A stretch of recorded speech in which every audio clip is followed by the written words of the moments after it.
బుక్మేట్ కి స్వాగతం. ఈ రోజు మనం చెప్పుకోబోయే కథ జనని.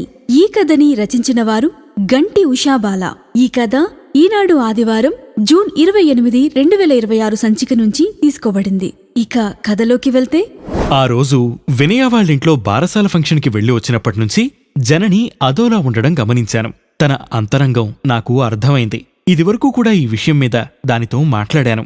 అంతకంటే లోతుగా అడగలేను. కారణం, నేను దానికి తల్లిని కాబట్టి. ఒక డాక్టర్గా మాట్లాడదామనుకున్నా అన్ని విషయాలు అర్థం చేసుకునే శక్తి, ఆకళింపు చేసుకునే జ్ఞానం నాకంటే దానికే ఎక్కువ. ఉద్యోగంలో భాగంగా ఎన్నో దేశాలు తిరిగింది. మంచి పదవిలో ఉంది. అరవింద్ తనకి అనుకూలమైన భర్త, మనసున్నవాడు, భార్యని బానిసలా కాక ప్రేమగా చూసుకునేవాడు. దాని లోటేంటో నాకర్థమవుతున్నా నేనేం చేయగలను? సడన్ గా కాలింగ్ బెల్ మోగిన శబ్దానికి ఉలిక్కిపడి లేచాను. కిచెన్లోకి నడుస్తూ జనని రూంలోకి తొంగి చూశాను. సీరియస్ గా ల్యాప్టాప్ ముందు కూర్చుని ఉంది. కొరియర్ బాయ్ ఇచ్చిన కవరు తన ముందు పెట్టి నా పనిలో పడ్డాను. రాత్రి డైనింగ్ టేబుల్ దగ్గర ప్రస్తావించాను, ఎందుకలా ఉన్నావు అని. అరవింద్ నుంచి ఫోన్లొస్తున్నాయా? తనెలా ఉన్నాడు అడిగాను. అదోలా అంటే ఎలా ఉన్నాను? బానే ఉన్నానుగా, తింటున్నాను, ఆఫీస్ పని చేసుకుంటున్నాను, ఇంకెలా ఉండాలి? గొంతులో ఏదో తెలియని నిష్ఠూరం. పరిశీలనగా చూశాను తనవైపు. తెల్లని కుర్తా, ప్రింటెడ్ లెగ్గింగ్, బారెడు జడపైకి ముడిపెట్టి క్లిప్ పెట్టింది. కళ్ల నిండా కాటుక, ఎర్రని తిలకం. నాలాగే దానికి స్టిక్కర్ బొట్టు పెట్టుకోవడం ఇష్టం ఉండదు. అసలు వయసు కంటే ఓ 10 ఏళ్లు తక్కువగానే కనిపిస్తుంది. ఎందుకో కాని దాని కళ్లలో మాత్రం నిరాశ. అరవింద్ ఎప్పుడొస్తాడు? దాని ముఖంలోకి లోతుగా చూస్తూ అడిగాను. తను ఏమీ మాట్లాడలేదు. మళ్ళీ గట్టిగా అడిగితే ఏమంటుందో అని బయటికి నడవబోయాను. అమ్మా అని పిలిచింది. గిరుక్కున వెనక్కి తిరిగాను. అసలు నాకు జనని అనే పేరు ఎందుకు పెట్టావు? ప్రశ్నార్థకంగా చూస్తూ అడిగింది. అదేం పిచ్చి ప్రశ్న? నాకిష్టమైంది అమ్మా అనే అర్థం వస్తుంది. ఆ జగజ్జనని నాకు పుట్టిందనుకున్నాను, అందుకనే పెట్టాను. ఇప్పుడు నీకు ఆ సందేహం ఎందుకొచ్చింది అడిగాను. ఆ పేరుని సార్థకం చేసుకోవడానికైనా నేను తల్లినవుతానా అన్న డౌట్ వచ్చింది. అందుకే అడిగాను. నిర్లిప్తంగా అంది జనని. ఇప్పుడు ఏమైంది జనని? ఎందుకలా మాట్లాడుతున్నావు? కాస్త ఆందోళనగా అడిగాను. సీరియస్గా ఏటో చూస్తూ నేను అరవింద్కి డైవర్స్ ఇవ్వాలనుకుంటున్నాను బాంబు పేల్చింది. దాని గొంతు మామూలుగానే కాస్త హస్కీగా ఉంటుంది. ఈ మాట అన్నప్పుడు మరింత బొంగురుగా వినిపించింది నాకు. 35 ఏళ్ల వయసులో ఉన్న కూతురు పెళ్ళై 10 ఏళ్లు దాటిన తర్వాత నేను విడాకులు తీసుకుంటానంటే ఎలా స్పందించాలో నాకు అర్థం కాలేదు. ఏమిటా మాటలు? ఇప్పుడు ఏమైందని డైవర్స్కి? బంగారం లాంటివాడు అరవింద్. నీకు తగినవాడని నువ్వే ఏరికోరి పెళ్లి చేసుకున్నావు కదా? అవునమ్మా, బంగారం లాంటివాడనే అనుకున్నాను. కాని అది కాకి బంగారమని ఇప్పుడు అర్థమవుతోంది. కాని అది కాకి బంగారమని ఇప్పుడు అనిపిస్తోంది. టపీమని చెప్పింది. ఏమైంది? ఎందుకలా మాట్లాడుతున్నావు? నువ్వసలు నిజంగా ప్రాజెక్టు పని మీద ఇండియా వచ్చావా? లేకపోతే ఇంకా పిల్లల్లేరన్న ఆక్రోశంతో ఇలా మాట్లాడుతున్నావా? అయినా ఈ రోజుల్లో పెళ్ళై 10-15 ఏళ్ల తర్వాత కూడా రకరకాల పద్ధతుల ద్వారా పిల్లల్ని కంటున్నారు. ఎందుకు అంతలా డిప్రెస్ అయిపోతున్నావు? డాక్టర్ మనీషాతో మాట్లాడతాను. అరవింద్ని కూడా పిలుద్దాం. అవసరమైన పరీక్షలు చేయించుకోండి, లేదంటే IVFకి వెళ్దాం అన్నాను కాస్త ఆదుర్దాగా, దాని బాధని అర్థం చేసుకున్నట్లుగా. అమ్మా, ఈ పరీక్షలన్నీ నేను సింగపూర్లో ఉన్నప్పుడే చేయించుకున్నాను. అన్నీ నార్మల్ అని డాక్టర్ చెప్పింది. ఇది జరిగి కూడా 5 ఏళ్లవుతోంది అంది ఏటో చూస్తూ. తను పిల్లల కోసం ఎంత తల్లడిల్లిపోతోందో అర్థమవుతోంది. స్త్రీకి మాతృత్వంతో వచ్చే జీవితమే వేరు. అది చాలామంది పురుషులకు అర్థం కాదు. ఈ తరం వారు పిల్లల్ని కనడం, పెంచడం పెద్ద బరువుగా భావిస్తున్నారు. అందుకే కొందరు జంటలు అసలు పిల్లలే వద్దనుకుంటున్నారు. నేను ఇంకా ఇలా ఆలోచిస్తుండగానే జనని సోఫాలో పక్కకి జరిగి, ఓ 10 నిమిషాలు నా దగ్గర కూర్చుంటావా అమ్మా అని అడిగింది.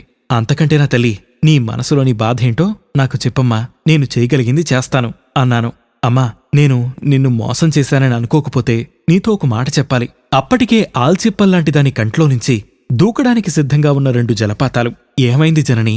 లాలనగా అడిగాను. నేనిన్నాళ్ళు నీ దగ్గర ఒక విషయం దాచాను నెమ్మదిగా అంది. ఏ విషయం? కాస్త గట్టిగా అడిగాను. మా పెళ్లికి ముందు అరవింద్ నా దగ్గర నుంచి ఒక మాట తీసుకున్నాడు. ఏమిటది? ఆసక్తిగా అడిగాను. నాకు పిల్లలంటే ఇష్టం లేదు. అందుకు నువ్వు ఒప్పుకుంటే మన పెళ్లికి నాకు అభ్యంతరం లేదు, లేదంటే నువ్వు మీ పేరెంట్స్ చూపించిన సంబంధం చేసుకో అన్నాడు. అవునా అన్నాను నేను ఆశ్చర్యపోతూ. అంటే ఇతను కూడా పిల్లల్ని బరువుగా అనుకునే రకమేనా అని అడిగాను. ఏమోనమ్మా, చాలా ప్రయత్నించాను అతని భయాలు తొలగిద్దామని. చాలాసార్లు ఈ విషయం గురించి మాట్లాడాను. ఫ్రెండ్స్తో చెప్పించడానికి ప్రయత్నించాను. కానీ ఫలితం లేదు. ఎవరు ఏం చెప్పినా తల ఊపుతాడు గాని చివరకు తన నిర్ణయం మీదే నిలబడతాడు. పెళ్లి కాకముందే నీ దగ్గర మాట తీసుకుంటే మరి ఇప్పటిదాకా ఏం చేశావు అని నువ్వు అడగచ్చు. నాకు అప్పటికీ అతనితో ఉన్న 2 ఏళ్ల స్నేహంలోనూ ఏ విషయంలోనూ అతడిని వేలెత్తి చూపలేం. అణుకువలోనూ తెలివితేటల్లోనూ అతను ఆడవాళ్ళకిచ్చే మన్ననలోనూ మర్యాదలోనూ వేటిల్లోనూ లోపం కనిపించలేదు. పైగా నేనంటే ప్రాణం. పెళ్ళైతే తన నిర్ణయం భవిష్యత్తులో మార్చుకుంటాడు అనే ఆశతోనే నేను అతడికి ఇచ్చిన మాటను గురించి పెద్దగా పట్టించుకోలేదు. ఆ తర్వాత పెళ్లి, సింగపూర్ వెళ్లడం జరిగిపోయాయి. పిల్లలు వద్దన్నాడు సరే, కాని మీ ఇద్దరి మధ్య భార్యాభర్తల సంబంధమైనా కొనసాగుతోందా అడిగాను అనుమానంగా. నన్ను చాలా ప్రేమగా చూసుకుంటాడమ్మా. మా బంధానికి ఎలాంటి అడ్డంకులు లేవు. కాని అతనికి పిల్లలు ఇష్టం లేదంటాడు. చిట్టి అడుగులేస్తూ ఇల్లంతా కలియతిరిగే ఒక పాపాయి కావాలని నాకనిపిస్తుంది. ఏ పార్టీకి వెళ్ళినా నీ పని బావుంది, ఏ బాధ్యతలు లేవు అని వ్యంగ్యంగా తోటివారి మాటలు ఎన్నో పడ్డాను. మొదట్లో పెద్ద తెలిసేది కాదు, కాని రాన్రాను జీవితం యాంత్రికంగా తయారైంది. డబ్బు, హోదా అన్నీ ఉన్నాయి, సమస్యలు ఏమీ లేవు. కాని దాని గొంతులో తడబాటు. మమ్మల్ని మేం చూసుకోవడానికి మా ప్రతిబింబాల్లాంటి పిల్లలే లేరమ్మా. Very sorry. నేను పెళ్లికి ముందు ఈ మాట మీకు చెప్పలేకపోయాను. నేను ఇష్టపడ్డ అరవింద్ని నువ్వు ఎక్కడ వద్దంటావో అని. అసలు అతని ప్రాబ్లం ఏంటమ్మా? అడాప్షన్కైనా ఒప్పుకుంటాడా? సాలోచనగా అడిగాను. ఏమోనమ్మా, అదే తెలియటం లేదు. ప్రయత్నం చేశాను, దానికి ఇష్టపడలేదు. ఒకరోజు గట్టిగా అడిగేసరికి వెళ్లి వేసెక్టమీ చేయించుకుని వచ్చేశాడు. ఆ విషయం కూడా నాకు చాలా రోజుల తర్వాత తెలిసింది. అది పెద్ద మోసం. నేను తట్టుకోలేకపోయాను. వర్క్ ఫ్రం హోం పెట్టుకుని నీ దగ్గరికి వచ్చేశాను. ఏడుస్తూ చెప్పింది జనని. నా బుర్ర తిరిగిపోయింది జనని చెప్పింది విని. భార్యకు తెలియకుండా ఎందుకలా చేశాడు? పిల్లలంటే ఎందుకు అంత భయం? ఎందుకంత విముఖత? జననితో కాస్త ఓదార్పుగా మాట్లాడి తనని పడుకోమని చెప్పి నా గదిలోకి వెళ్లాను. బుర్రంతా ఆలోచనలతో వేడెక్కిపోతోంది. ఒక నిర్ణయానికి వచ్చాక కాస్త నిద్రపట్టింది. మర్నాడు తనకి రిలీఫ్గా ఉంటుందని ఊళ్ళోనే ఉన్న మా కజిన్ కమల వాళ్ళింటికి వెళ్లాం. కమల కూతురు సుమన తన 2 చిన్నపిల్లలతో వీళ్ళింటికి వచ్చింది. ఆ పిల్లల్ని చూడగానే జనని ముఖంలో ఆనందం. వాళ్లు తన దగ్గరికి రావడానికి తటపటాయించిన జనని వాళ్లని మాలిమి చేసుకుని ఆడుకుంది. జనని, పిల్లల్ని కనడం ఇంకా ఎన్నేళ్లు వాయిదా వేస్తావు? సుమన నీ వయసుదే కదా. అయినా ఈ కాలం వాళ్ళకి ఏం చెప్పలేం, అంతా డబ్బు మహిమే. అందుకే మా సుమనకి ముందే చెప్పాను, నాకు ఓపికండగా కనిచ్చేయి, ఆలస్యం చేయకు అని అంది కమల. ఆ మాటకు నేనేం సమాధానం చెప్పలేకపోయాను. అమ్మా వెళ్దాం, నాకు అర్జెంట్ కాల్ ఉంది, అటెండ్ అవ్వాలి అంది జనని విముఖంగా. ఇక పిల్లల గురించి ఆలోచించవే జనని. ఇంకో 5-6 ఏళ్లు పోతే మెనోపాజ్ వయసొచ్చేస్తుంది. జననికి బొట్టు పెడుతోంది కమల. తను నవ్వుతూనే ఆ మాటలన్నా జనని మనస్సు ఎంత గాయపడిందో నాకు అర్థమైంది. ఆ తర్వాత 2 రోజులు భారంగా గడిచాయి.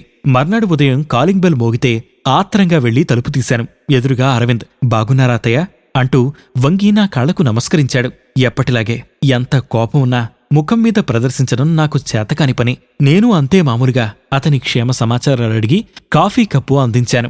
హాయ్ జాను అన్నాడు. అప్పుడే రూంలో నుంచి బయటకు వస్తున్న జనని చూసి ఆశ్చర్యంగా చూసింది అరవింద్ని. ఏం మాట్లాడకుండా బాత్రూంలోకి వెళ్ళింది. నువ్వే రప్పించావు కదూ? పెనం మీద దోశ వేస్తున్న నేను ఉలిక్కిపడి వెనక్కి చూశాను. వెనకాల నాకు ఆనుకున్నట్టుగా నిలబడి ఉంది జనని. అవును కాదు అని నేనేమీ సమాధానం చెప్పలేదు. తన ముఖం వైపు చూశాను. కోపాన్ని ముఖమంతా పులుముకున్నా తన కళ్ళు మాత్రం అరవింద్ రాక ఆనందాన్ని ఇచ్చిందని చెప్పకనే చెప్తున్నాయి. త్వరగా తయారై టిఫిన్ తిని అర్జెంటుగా ఏదో ఫ్రెండ్ని కలవాలని బయటికి వెళ్ళిపోయింది జనని. పనంతా అయ్యాక హాల్లోకొచ్చాను. అప్పుడే ఫ్రెష్ అయ్యి అరవింద్ కూడా సోఫాలో కూర్చున్నాడు.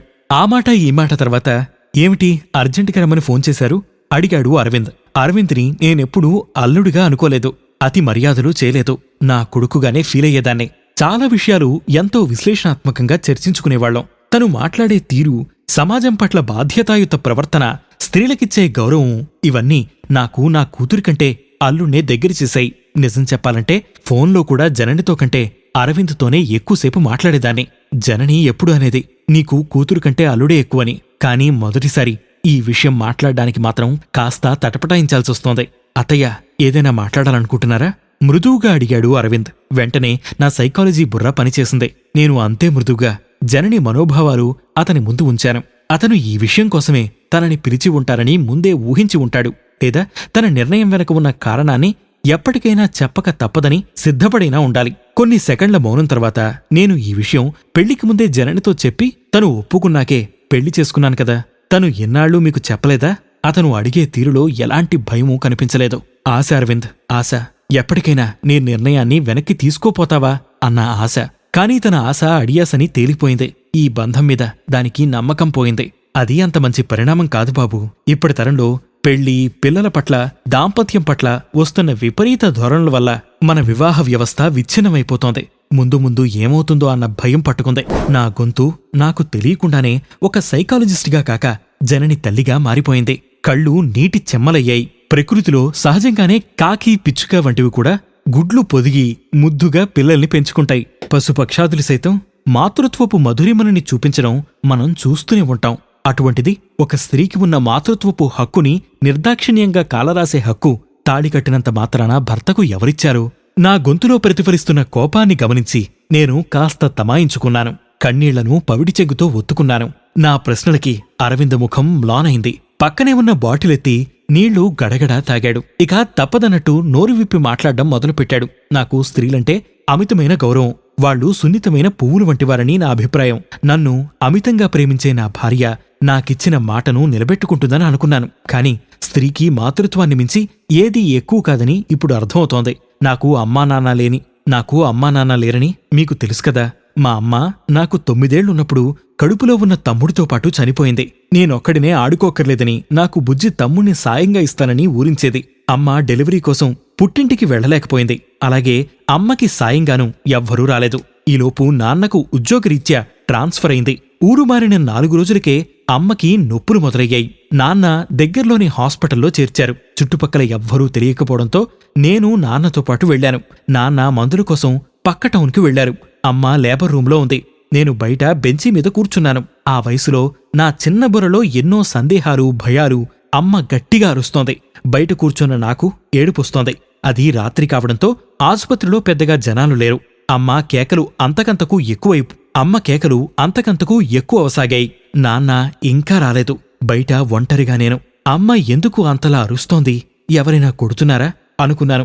నేను 4 రోజులు ఆసుపత్రిలో ఉండాల్సి వస్తుంది కన్నా, నువ్వింట్లో జాగ్రత్తగా ఉండు అంటూ నన్ను అమ్మ ఎంతగా సిద్ధం చేసినా నా పసిమనస్సు అమ్మ ఏడుపుకి, అరుపులకి తల్లడిల్లిపోయింది. ఇంతలో గట్టిగా అమ్మా అంటూ అమ్మ గొంతు వినిపించింది. భూమి దద్దరిల్లిపోయేలా ఓ కేక. అంతే. ఒక్క పరుగున తలుపులు తోసుకుని లోపలికి వెళ్లాను. అమ్మని కాళ్ళు చేతులు కదలకుండా పట్టుకున్నారు. రక్తపు మడుగులో మా అమ్మని చంపేస్తారా అంటూ ఆ గదిలో ఉన్న వస్తువులన్నీ అక్కడున్న వాళ్లమీద విసిరికొట్టాను. అక్కడే ఉన్న ఒక స్టూల్ మీద కూర్చున్న డాక్టర్ జుట్టు పీకి గట్టిగా ఏడుస్తూ మా అమ్మని చంపేస్తావా అంటూ అరవసాగాను. వీడిని ఎవరు లోపలికి రానిచ్చారసలు? వాళ్ల నాన్నకి మందులు తెమ్మని పంపించాను. ఇప్పటికీ రాలేదు. ఆయా, నువ్వొచ్చాక లోపల గడియవేలేదా అంటూ డాక్టర్ గట్టిగా అరుస్తోంది. వీణ్ణి ఆ గదిలో ఉంచి తలుపేయండి అంటూ అక్కడి ఆయాలకు చెప్పింది. ఓ 2 ఆయాలు నన్ను లాక్కెళ్లి ఓ గదిలో పడేశారు. నేను వాళ్ల చేతులు కరికేశాను. అయినా వాళ్ల బలం ముందు నేను ఓడిపోయాను. అమ్మా అంటూ అరుస్తున్నాను. మరో పావుగంటగ్గానీ నాన్న రాలేదు. దారిలో స్కూటర్ ఆగిపోయిందట. వచ్చేసరికి అంతా అయిపోయింది. నా జీవితంలో శూన్యాన్ని మిగిల్చి అమ్మా వెళ్ళిపోయింది. నాకు బహుమతిగా ఇస్తానన్న తమ్ముణ్ణి కూడా తీసుకువెళ్లిపోయింది. తల్లయ్యేందుకు అవకాశం లేకుండా నిర్ణయం తీసుకున్నాను. అది కూడా తను మీకు చెప్పే ఉంటుందనే నమ్మకంతో. ఆ కోపంతోనే తనిప్పుడు ఇక్కడికొచ్చేసింది. ఊపిరి తీసుకోవడానికన్నట్టుగా ఆగి నా ముఖంలోకి చూశాడు ఒకసారి. మళ్ళీ చెప్పడం మొదలుపెట్టాడు. అందుకే నాకు అడాప్షన్ అన్న భయమే. పెంచుకున్న ఆడపిల్లైనా తల్లి కావాల్సిందే. మగపిల్లవాడికి భార్య కూడా తల్లి కావాల్సిందే. అతని కళ్ళు ఎర్రబడి చింతని పుల్లా ఉన్నాయి. మానసికంగా చాలా సంఘర్షణకు లోనైనట్లు కనిపిస్తున్నాడు. అతడు పోస్ట్ ట్రామాటిక్ డిజార్డర్తో బాధపడుతున్నట్లు నాకర్థమైంది. అది అంత తేలిగ్గా పోదు. కాని ఎన్నో క్లిష్టమైన కేసులను డీల్ చేసిన నేను దీన్ని ఒక సవాలుగా తీసుకుంటాను అని సిద్ధంగా నిర్ణయించుకున్నాను. ఎప్పుడు వచ్చిందో జనని మేమిద్దరం గమనించలేదు. కిచెన్ నుంచి వేడివేడి కాఫీ తెచ్చి ఇద్దరికీ ఇచ్చింది. అరవింద్ మాటలు విన్నట్టుంది. ఏడ్చినట్టుగా దాని మొహం స్పష్టంగా కనపడుతోంది. అరవింద్ మెదడులో పాతుకుపోయిన భయాలను పోగొట్టడానికి మెల్లగా ప్రయత్నాలు మొదలుపెట్టాను. సక్సెస్ అవుతాననే నమ్మకం నాకుంది. ఓ రోజు ఉదయం మా పనమ్మాయి జిమిలి ఇంట్లో వాళ్ళాయన లేకపోవడంతో తను 2 కవలపిల్లల్ని తీసుకుని పనిలోకొచ్చింది. దానికి ముందు 2 ఆడపిల్లలున్నారు. వాళ్లు స్కూళ్లకు వెడుతున్నారు. వీళ్ల వయస్సు దాదాపు 8 నెలలుంటుంది. అయ్యో, వీళ్ళిద్దరిని తీసుకొచ్చావు, నిన్ను పని చేయనిస్తారా అన్నాను. చేయనిస్తారులేమ్మా అంటూ జనని ఓ పాపను ఎత్తుకుని హాల్లోకి వెళ్ళింది. వెనకాలనే అరవింద్ మరో పాపను ఎత్తుకుంటూ మనం వీళ్ళని ఆడిద్దాం, వాళ్లమ్మ పని చేసుకుంటుంది అన్నాడు. జనని అనుమానంగా నా వైపు చూసింది. అరవింద్ భయాలు అర్థమైన తర్వాత సమస్య తీర్చగలనన్న ధైర్యం కలిగింది నాకు. నా ప్రయత్నం కొంతవరకు ఫలించినందుకు ఆనందంగా అనిపించింది. జగతికి మూలం జనని అంటూ రేడియోలో వస్తున్న ఈ మాసపు పాట నాకు మధురంగా వినిపిస్తోంది. ఇది ఇవాల్టి కథ జనని. రచించిన వారు గంటి ఉషాబాల. ఈ కథ 28 జూన్ 2026 సంచిక నుంచి తీసుకోబడింది.